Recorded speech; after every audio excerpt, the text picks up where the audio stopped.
Prezados amigos e companheiros, hoje vamos ter uma aula sobre um assunto interessante: sustento direto do céu.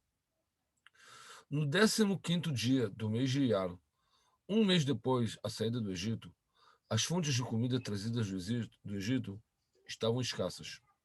A partir desse dia, o povo de Israel alimentou-se durante 40 anos do maná, o pão celestial que desceu do céu. A Mishnah em Pirkei Avot, capítulo 5, Mishnah 6, explica que o maná, do qual o povo de Israel comeu no deserto, foram uma das coisas que foram criadas nos 6 dias da criação, na véspera do Shabat, antes do anoitecer.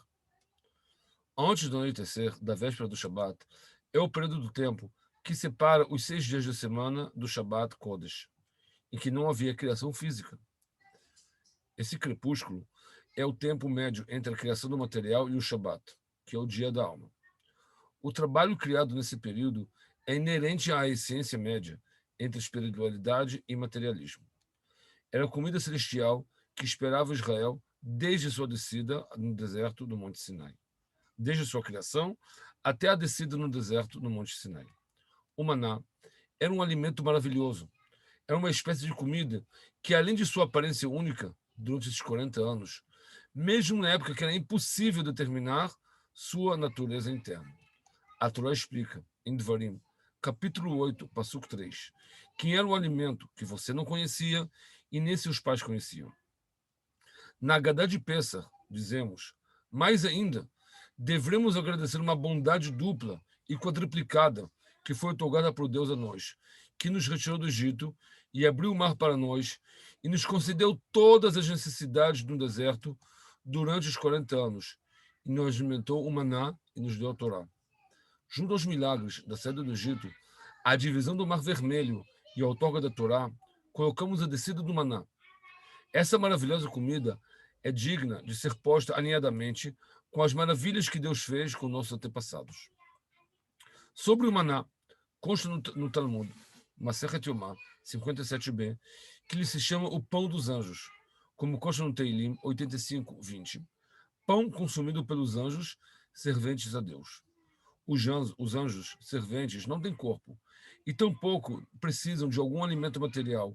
Sua comida é essencialmente espiritual, e essa comida também era alimento do povo de Israel no deserto.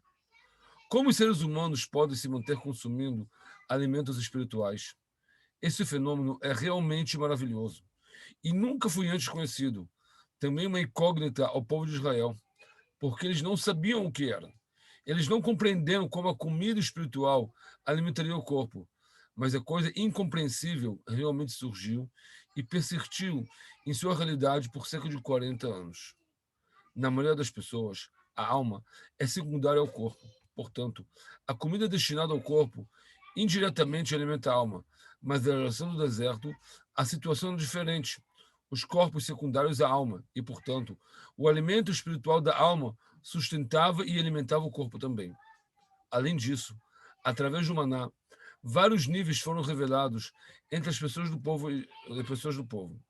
Na Parashá diz que o maná era pão, como é dito em Shemot, capítulo 16, passuco 4, pão do deserto. Em outra passagem da Torá, Bamidbar 11:8, está escrito sobre o maná que era moído no moinho e feito dele bolos. Os bolos mencionados aqui se referem à massa antes de assar. Em outras palavras, o povo teve que assar para prepará-lo para comer. As palavras e moer no moinho significam que o maná caiu de forma de matéria-prima que teve de ser trabalhado. Desse modo, com todas as diferentes qualidades se uniram? Como se uniram? A absorção desse maravilhoso alimento estava de acordo com a capacidade espiritual de cada um do povo de Israel, que preparava para si mesmo. O maná era um prato espiritual, e seus preparativos também foram marcados com selo espiritual. Todos precisavam fazer esforços para absorvê-lo de acordo com o nível espiritual em que se encontrava. Aquele que tinha crescido com sua confiança em Deus não tinha necessidade de se esforçar para recebê-lo. A pessoa que sua confiança era realmente fraca, sua comida chegava a ele com esforço. Esse era o pão do céu que nos telos celestiais e espirituais estavam dentro dele. E à luz desse pão, o povo de Israel estava iluminando no deserto. Quando o maná desceu do céu no deserto do Sinai, eles não receberam igualmente. O lugar da descida do maná era o segundo grau de segurança da pessoa em Deus. Os justos o encontraram na porta de suas casas. Os médios tiveram que trazê-lo de uma certa distância, enquanto os ímpios tiveram que pisar os pés longe do acampamento para trazê-lo. O maná refletiu também o estado espiritual da pessoa. A Torá afirma que a forma do maná era como cristal, e o maná era como a semente do coentro, e seu olho é como o olho de cristal. Assim consta em Bamidbar 11, passuco 7. O maná discerniu em seu olho espiritual quem era justo e quem era menos justo. Ele apresentou seus resultados ao povo mediante o tempo investido em sua busca por ele e os esforços investidos em sua preparação. Às vezes, um homem que geralmente é considerado um dos justos e que de repente baixou de nível, procurou sua maná num lugar mais distante. O maná também transmitiu uma lição viva de fé, quando cada um reuniu uma quantidade de acordo com sua necessidade. E eles mediram segundo a medida do homem. Não sobrou àquele que pegou muito, e nem aquele que pegou pouco, não faltou. Cada um, segundo o que necessita comer, pegou. Assim consta em Shemot 16:16. Aqueles que colheram muito não receberão mais do que necessário.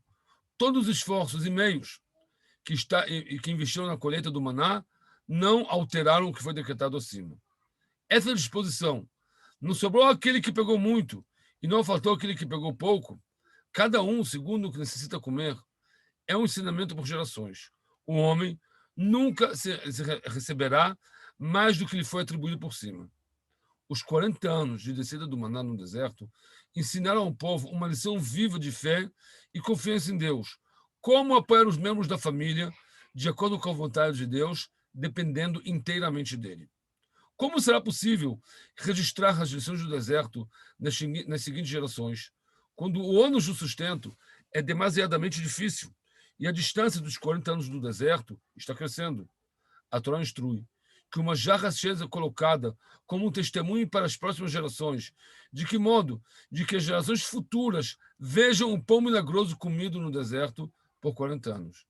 E disse Moshe, essa é a coisa que Deus ordenou, peguem a quantidade de homer dele para guardar para vossas gerações, para que vejam o pão que vos alimentei no deserto, ao retirar-nos da terra do Egito. Na verdade, quando o profeta Irmiau provou que as pessoas eram negligentes na aprendizagem da Torá, eles alegaram que se deixassem seu trabalho e se movessem na Torá, eles não encontrariam sustento. Ao mesmo tempo, Irmiau colocou a jarra do maná diante do Aron Kodesh, no santuário dos santuários, no Beit HaMikdash, e disse, com isso, seus antepassados ganharam sustento, e Deus tem muitos emissários para preparar comida para os teus sementes. O jarro do maná foi colocado diante da arca, que é a coroa da Torá, para informar as gerações que quem quer que dê sua alma à Torá, Deus lhe dará sustento com lucro. Muito obrigado.